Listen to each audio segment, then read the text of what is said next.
Horses Helping Humans started 16 years ago, quite by accident. My background is show jumping and eventing, and I turned to what's called classed as natural horsemanship 16 years ago after going through a double mastectomy and reconstruction and struggling with the anxiety that went with it. And once I started doing groundwork with some of the top horse trainers in the world of natural horsemanship, I noticed a complete change in the way I was being able to emotionally regulate.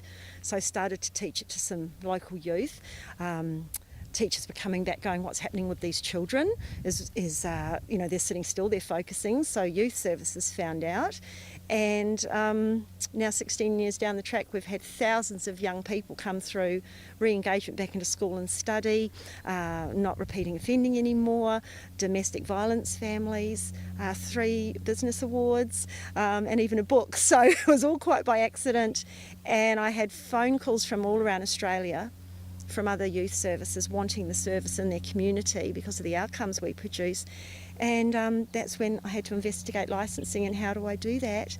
And that's why I'm so blessed and lucky to have someone like Lisa on the Sunshine Coast representing Horses Helping Humans and opening the program here now. We have 40 acres here and we're situated right on the Maroochy River, so it's a lovely peaceful environment for kids, people to come and visit, engage with their horses and learn some emotional regulation, relaxation, communication techniques by working with their horses.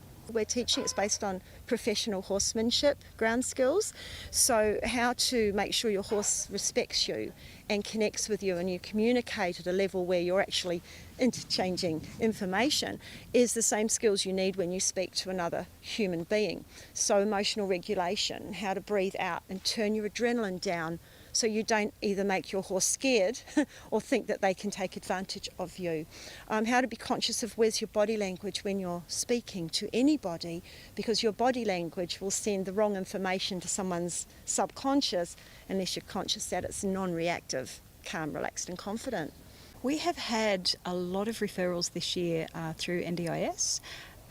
We see more and more children coming to us with high anxiety. We're seeing children with challenges like ADHD, ASD, who are not functioning so well in mainstream classrooms because they're not good at reading other people's intentions and they're not good at understanding how their behaviour comes across to other people. So these kids are learning a lot. They're learning about personal space, they're learning about boundaries, they're learning about how to respect themselves, how to respect the horses. They learn how to bring their own energy up to get their horse to do something with them, and then they also learn to bring their energy down. So a lot of these children that are struggling with that in schools, some of these kids really know how to turn their energy on and they don't know how to turn it off. So this is, the techniques through Sue's program is how we teach them to regulate themselves. And again, if the task is successful, the children can monitor their feedback by the horse's body language. A lot of the children who come here have never really had anything to do with the horse before. So a horse just the sheer size, the encounter is memorable as it is, and the children are often blown away just how gentle and how well the horses connect with them. So it is a really unique experience, and the children, they all leave here, just saying, I love it, we wish we could come back, we want to live here. So yeah, it's very positive in that way. And it's an absolute blessing now that we're doing work with veterans and helping with PTSD and educating that your body language actually controls the hormones that your brain produces. So when you stand a certain way, weight on the balls of your feet and your hands clenched in, you're actually starting to produce the fight and flight hormone. When you breathe out completely and stand the old-fashioned power pose with the weight on your heels and relax your belly, testosterone goes down by 25% and your stress hormone drops by 23%. So there's a lot of scientific evidence now on body language and hormone production. My wife found it online, being run on the Gold Coast for veterans, and it was something we're interested in as part of a holistic approach to our mental health journey. I suffer from high anxiety, hyper alertness and hypervigilance, and the course was really good at getting me to bleed off my adrenaline and lower my hypervigilance and my anxiety and be in a calm state. Everyone's a different personality, as we know. Once we understand our own temperament and understand we all have a different conditioned response to stress, some people get instantly angry, some people get instantly anxious, or some shut down. Once we understand that and the emotions that we have, that we're normalising anxiety and depression. It's nothing to be ashamed of. And then to learn a new way to walk, a new way to stand, a new way to breathe out when you sit down. Within the first lesson, we've got some emotional regulation and people going, oh my gosh, this feels amazing. It's practical and it's simple. I have a 6-year-old son, and because of my PTSD, I can be quite aggressive and come across quite angry.